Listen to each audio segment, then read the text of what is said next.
तर नमस्कार मित्रांनो, स्वागत आहे आपलं आजच्या ह्या नवीन ब्लॉग आणि नवीन व्हिडिओमध्ये। तर आज आपण पाहणार आहोत आपल्या नगर बीड परळी हे जी 265 किलोमीटरचा जो ब्रॉडगेज आहे, ह्या ब्रॉडगेजवर सगळ्यात मोठा बीड जिल्ह्यातील सगळ्यात मोठा, सगळ्यात खतरनाक आणि अतिशय सुंदर असा हा पूल। ह्या पुलावरती आज आपण ह्या पुलाची माहिती देणार आहोत आणि ह्या पुलाच्या म्हणजे पुलाचं जे वैशिष्ट्य आहे आणि जे काही पुलाविषयी जे आहेत आपण ह्या आज व्हिडिओमध्ये पाहणार आहोत। तर चला तर आपण पुलावरती जाऊया। तर मित्रांनो, आता आपण जाणार आहोत ब्रिज वरती जाणार आहोत। तुम्ही बघू शकताय, तुम्ही हे पथकर मार्ग बनवलेला आहे ब्रिज चढ उतार करण्यासाठी, जे की पलीकडतील गावामध्ये काही वस्त्या आहेत, तर वस्त्यावरील लोकांना थोडंसं चढ उतार करण्यासाठी किंवा सामान ने-आण करण्यासाठी हे एक रस्ता बनवलेला आहे, पथकर रस्ता बनवलेला तुम्ही बघू शकताय। आणि माझ्या पाठीमागचा व्ह्यू बघू शकताय तुम्ही, तब्बल 12 ते 13 खंबे, खूप मोठमोठे प्लेयर आहेत, खूप मोठं कंस्ट्रक्शन आहे। मी म्हणतो ना, बीड जिल्ह्यातलं सगळ्यात मोठं कंस्ट्रक्शन जर कुठे झालं असेल तर ह्या 265 किलोमीटरच्या जर्नीमध्ये बीड नगर परळी ह्या मोठ्या जर्नीमध्ये हा सगळ्यात मोठा आपल्या बीडच्या वैभवात भर घालणारा हा पूल आहे। हा तब्बल 12 ते 13 प्लेयर उभा करून हा मोठा पूल बनवलेला आहे। आणि हा एक डोंगर तो तुम्ही पाठीमागे बघू शकता, माझ्या तो डोंगर, तो टोक ते हे टोक त्यांनी काय केलेलं आहे, जॉईंट केलेलं आहे। असा हा जबरदस्त पूल तुम्ही बघू शकताय माझ्या पाठीमागचा। असं सुंदर वातावरणात सगळीकडे हिरवाईने नटलेले एकदम असं खाली शेती वगैरे आहे आणि खूप असे उंच उंच डोंगर कडा आहेत आणि ह्या डोंगर कडाच्या मध्ये हा पूल तयार केलेला आहे। मित्रांनो, तुम्ही पाहू शकताय, अप्रतिम दिसायला, अप्रतिम दिसतो लांबनं आणि खूप खतरनाक, खूप उंच असं हे बीड जिल्ह्याच्या वैभवात भर टाकणारी वास्तू आहे किंवा हा पूल आहे किंवा हा ब्रिज आहे। तर आपण बघूयात आणि त्याच्याविषयी आपण वरी जाऊन आपण सखोल माहिती घेऊयात, चौकशी करूयात, आपण ब्रिजच्या विषयी थोडस माहिती जाणून घेऊयात। तर चला आपण वरती जाऊया।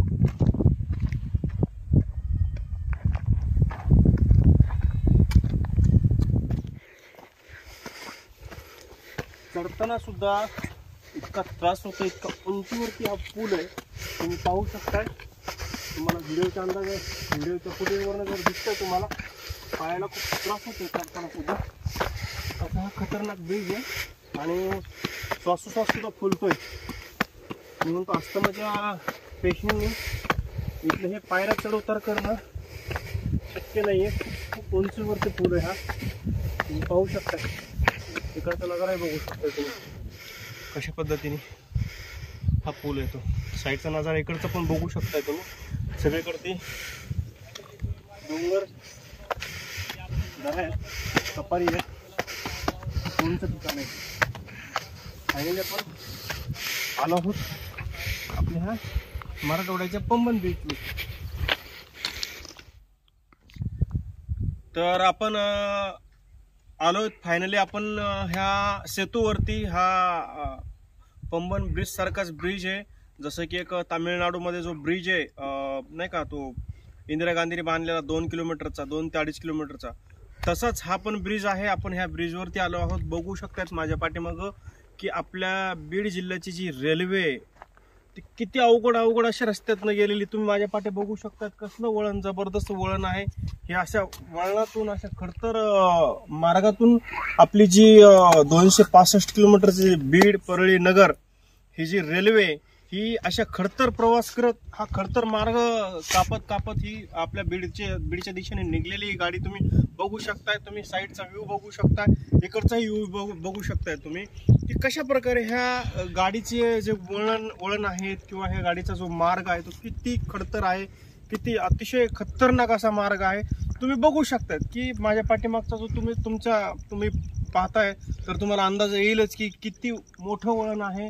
आणि साईडला तर तुम्ही बघू शकताय सगळे डोंगर, दऱ्या, मोठमोठे दगड, मोठमोठे असे दगडाचे ते हे राहिलेले। तर अशा एवढ्या खडतर प्रवासातून ही गाडी जी गेलेली आहे, तर ती अशी ह्या बाह्य वळणावरनं गेलेली तुम्ही पाहू शकता। पण ह्या ब्रिजचं आपल्या, जसं की ब्रिजला नाव दिलंय फक्त सेतू, पण आपण म्हणतो की हे ब्रिज आहे पंबन सेतू। पंबन सेतू म्हणजे काय माहिती आहे, पंबन ब्रिज जो आहे तामिळनाडूतला, आणि ह्या आपल्या मराठवाड्यातला हा पंबन ब्रिज आपल्यासाठी हा मराठवाड्यातला हा पंबन ब्रिजच ठरणार आहे, कारण खूप मोठा ब्रिज आहे. खूप टेन्शन म्हणजे भयानक दिसतो, व्ह्यू भयानक दिसतो, जाताना सुद्धा भीती वाटते.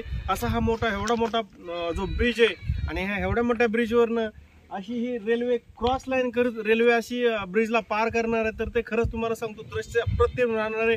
एकदा जर्नी करूनच बघा. नगर, बीड ते परळी तुम्ही पाहू शकता. तर तुम्ही या पाठीमागं माझ्या तुम्हाला मी दाखवतो की काय ब्रिज येतो आणि कशा प्रकारे आणि किती उंच येतो. तुम्ही मित्रांनो माझ्या पाठीमागं पाहू शकतात की एक ॲक्सिडेंटल सेफ्टी खूप मोठा ब्रिज आहे आणि ब्रिजची उंची पण खूप आहे, हाईट पण खूप आहे ह्या ब्रिजची. आणि ह्या ब्रिजवरती एक ॲक्सिडेंटल सेफ्टी म्हणून एक असं एक त्यांनी एक ट्रॅक बनवलेला आहे. तर मला एवढी काही माहिती नाही ह्याच्याबद्दल, एवढी सखोल माहिती नाही आहे, पण मी माहिती देण्याचा तुम्हाला मी प्रयत्न करतो, एक प्रामाणिक प्रयत्न करतोय. तर एक ॲक्सिडेंटल सेफ्टी म्हणून एक हे ट्रॅक बनवलेला आहे मध्यभागी, तुम्ही बघू शकताय. दोन्ही रूलच्या मधामध्ये एक रूल आहेच, तो पूल जोपर्यंत एंड होत नाही तोपर्यंत हा बनवलेला आहे. तर आपण ह्याच्याविषयी थोडक्यात माहिती घेऊया. चला तर पुढे आपण जाऊया. तर फायनली मित्रांनो आपण आलो आहोत आता पुलाच्या मध्यवर्ती भागामध्ये. आणि मध्यवर्ती भागात आल्यानंतर जे की इंजिन असतं रेल्वेचं, जे काही तांत्रिक अडचणी आल्या किंवा काही लोको पायलटला काही प्रॉब्लेम आला तर एक सेफ्टी उतरण्यासाठी एक सीडी वगैरे बनवलेली असते पुलावरती. आणि प्रत्येक पुलावरती आहे जे की खांब असतात, पुलाचे जे मोठमोठे जे कंस्ट्रक्शनचे खांब असतात त्या खांबाचे तिथं आपल्याला एक अशी पायऱ्या बनवलेल्या असतात. तर ह्या पायऱ्या सुद्धा त्यांनी इथं बनवलेल्या आहेत, तुम्ही बघू शकतात. मी जास्त लांब जात नाही कारण खूप भीती वाटते आणि अंग असं थरथर कापतोय, पाय सुद्धा थरथर कापायला लागले. एवढा मोठा ब्रिज आहे हा, तर त्याच्यामुळे मी जास्त काही रिस्क घेत नाहीये कुठल्या गोष्टीची, पण मी तुम्हाला दाखवण्याचा मी प्रयत्न करतो. तुम्ही बघू शकता अशा प्रकारे हा खूप मोठा खतरनाक असा हा ब्रिज आहे.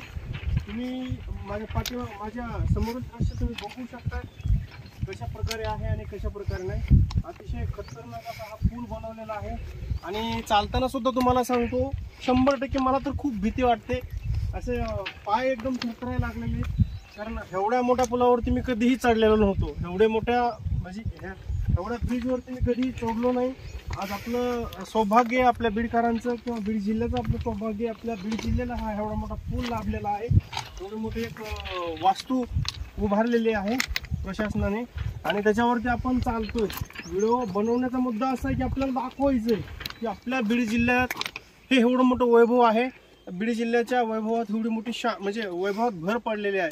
तर मित्रांनो आत्ता आपण आलो आहोत पुलाच्या ऐन मध्यभागी. तुम्ही बघू शकता तर पुलाच्या साईडला एक चौथरा बनवलेला आहे की काही जरी प्रॉब्लेम तांत्रिक अडचणी किंवा काही जर आलं तर आपण तिथं जाऊन थांबू शकतो, तिथं जाऊन आपण थोडंसं रेस्ट घेऊ शकतो.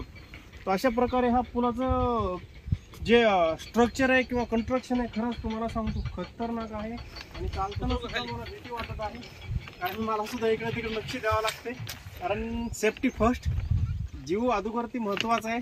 बाकी व्हिडिओ वगैरे तर बाकी चालतच राहतं. तर बघू शकता तुम्ही अशा प्रकारे हा खूप खतरनाक आणि खूप डेंजर असा पूल बनवलेला आहे. तर तुम्ही इकडेही बघू शकता की माझ्या पाठीमागं बघू शकता कशा पद्धतीने बनवलेला आहे तो खतरनाक असा व्ह्यू आहे, तुम्ही पाहू शकता. आणि खरंच खूप आनंदी आहे मी तर आज, म्हणजे मला एक आनंद भेटला की आपण जड मजबूत आहे पुलावरती येऊन आपण व्हिडिओ बनवत आहोत. तर माझ्या पाठीमागं बघू शकताय मित्रांनो हे आहे सेफ्टी पॉईंट आहे की जे काही तांत्रिक अडचणी आल्या किंवा काही समोरती घोटाळा झाला तर एक इमर्जन्सी एक्झिट पॉईंट आहे. इथं तुम्ही बघू शकता, इथं एक्झिट पॉईंट दाखवलेला आहे. मला भीती वाटायला लागली, दाखवताना सुद्धा भीती वाटायला लागली. आमचे कॅमेरामन थोडेसे निडर आहे, ते बोलतात की खाली जाऊयात. म्हणलं नको आहे, माझी हिंमत तर नाही आहे खाली जाण्याची. एवढा खतरनाक पॉईंट आहे हा आणि खतरनाक तुम्हाला खरंच सांगतो व्ह्यू जबरदस्त आहे. भीती वाटायला लागली मला, माझे सुद्धा पाय थरथर कापायला लागले. असा हा एवढा मोठा ब्रिज आहे. तुम्ही बघू शकता साईडचा नजारा सुद्धा बघू शकता तुम्ही कशा प्रकारे ह्या निसर्गरम्य वातावरणात आणि हा अतिशय खतरनाक पूल आपल्या बीड जिल्ह्याच्या वैभवात भर पडलेली ह्या पुलाची. तुम्ही बघू शकता कसला निसर्ग आहे जबरदस्त, खतरनाक व्ह्यू एकदम नंबर 1 बघणारा. आणि मित्रांनो आपण बघितलं हा बीड जिल्ह्यातला सर्वात मोठा पूल आहे. नगर, बीड, परळी 265 किलोमीटरच्या अंतरावरचा हा सगळ्यात मोठा ब्रिज आहे. आपल्या बीड जिल्ह्याची आन बान आणि शान आपल्या बीड जिल्ह्याच्या वैभवात पुन्हा एकदा ह्या मोठ्या वास्तूची भर पडलेली. तर अशा ह्या वास्तूचा आज आपण एक ब्लॉग काढलेला आहे आणि हा ब्लॉग तुम्हाला जर आवडला असेल, तुम्हाला 100% तर आवडणारच, कारण आम्ही मनातून प्रयत्न केले तुम्हाला दाखवण्याचा. किंवा आम्ही खूप घाबरलो, आम्हाला थरथर कापत होतो, आमचे हातपाय सुद्धा थरथर कापत होतो वरती यायला सुद्धा, आणि इकडे तिकडे बघायला सुद्धा आम्हाला खूप भीती वाटत होती. तरी सुद्धा आम्ही तुमच्यासाठी, आपल्या ऑडियन्ससाठी जो आम्ही व्हिडिओ बनवलाय तो नक्कीच तुम्हाला आवडेल. आणि माझं एवढीच एक रिक्वेस्ट आहे की आमच्या व्हिडिओला लाईक आणि सबस्क्राईब होते, तुमचं प्रेम असंच राहू द्या. तर आजच्या व्हिडिओ पुरतं एवढंच राहील. आपण भेटूयात नेक्स्ट ब्लॉग.